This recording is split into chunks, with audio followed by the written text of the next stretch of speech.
Hello, everyone. Welcome back to The Breakdown. I'm your host, Sandra Babu-Boateng. Now, listen up, guys.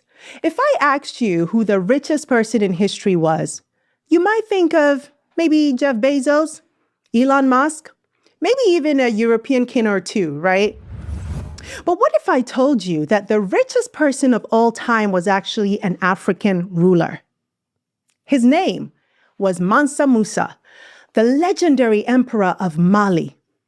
And when he took his famous pilgrimage to Mecca in 1324, he didn't just travel, he shut cities down, wrecked economies, and made Africa the envy of the world. But what if I told you that his extravagant journey also had unintended consequences?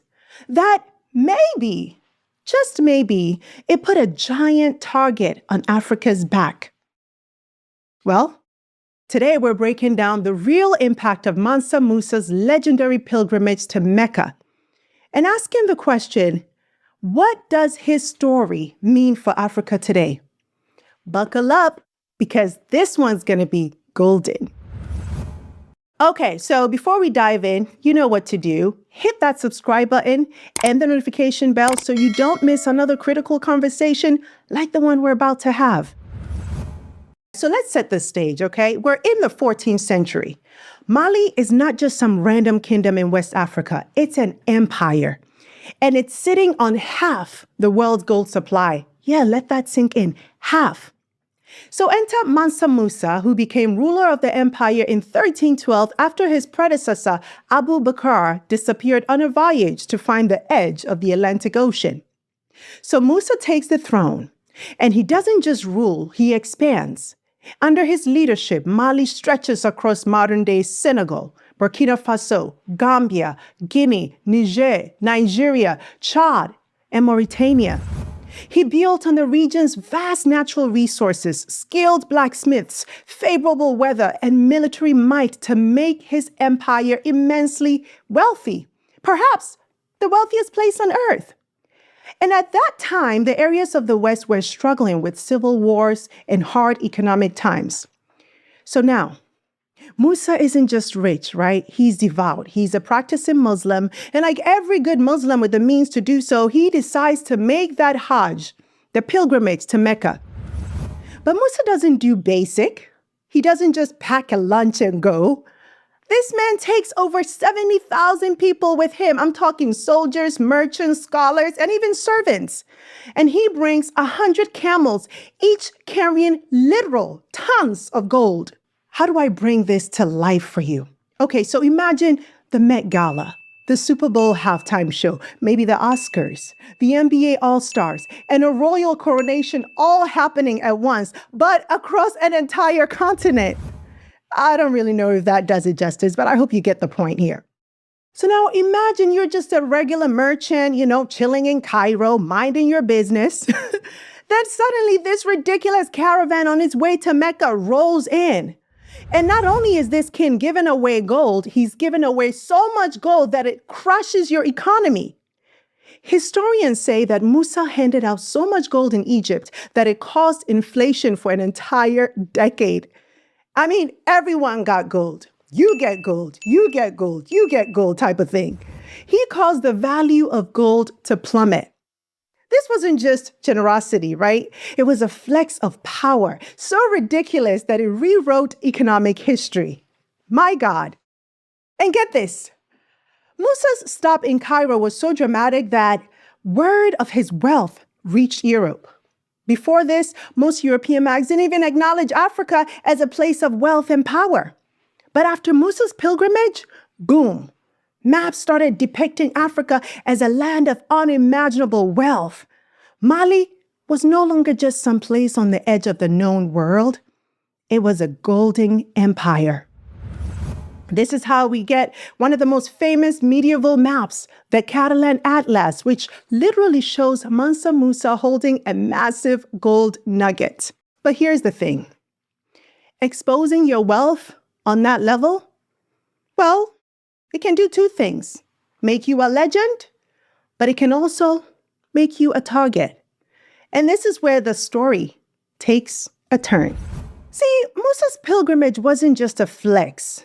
It was a signal flare, a giant, come get it, sign flashing across the world. We've got it, come get it. So suddenly, Africa wasn't just seen as a mysterious land, it was seen as the land of gold. And we all know what happens when outsiders realize there's wealth to be had. So fast forward a couple of centuries, and who starts showing up? European explorers, then traders, and eventually colonizers. Now, I'm not saying Musa single-handedly caused the transatlantic slave trade or colonialism, right? But his pilgrimage definitely put Africa on the radar in a way it hadn't done before. Think about it. When gold-hungry European nations started expanding, where did they look? Africa. Mali's gold had already been powering global trade for centuries. But now, everybody wanted a piece. So did Musa's pilgrimage make Africa a victim of its own success? Well, that's a tough question. But what's clear is that after Musa's era, Africa's global perception changed forever. So how does Musa's story end? Well, he died in 1337 at the age of 57, and the empire was inherited by his sons who were unable to hold it together. The states started to break off, and the empire, unfortunately, crumbled. Then the Europeans arrived a couple of centuries later, which put the final nail in the empire's coffin. Historians say that had Europeans arrived in significant numbers in Musa's time, with Mali at the height of its military and economic power instead of a couple of centuries later, things almost certainly would have been different. So fast forward to 2025. Is Africa still as wealthy as it was in Mansa Musa's time? Absolutely. This continent remains a treasure trove, producing over 50% of the world's diamonds, more than 25% of its gold, and a staggering 75% of the world's cocoa. Add to that 12% of global coffee production, 15% of cotton, and 8% of oil. Well, the list just goes on and on. Africa has the resources. So here's the billion-dollar question I've got for you. Why does a land so rich in resources grapple with poverty? How did a continent that once made the world turn its head in envy become one of the poorest places on earth? What do you think? So here's something to consider. Africa can rise again. And believe it or not, we're starting to see glimpses of that right now. It's happening right now across the continent.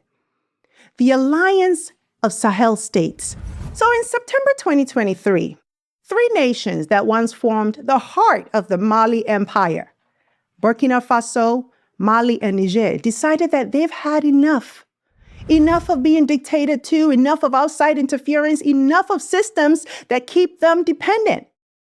So they joined forces to form the Alliance of Sahel States, AES, a move that's not just about politics, but about rewriting the rules of West African sovereignty.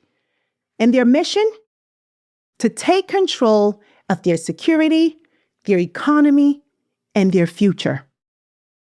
Despite security threats, economic instability, and mounting pressure from Western nations and regional bodies, these countries are standing firm.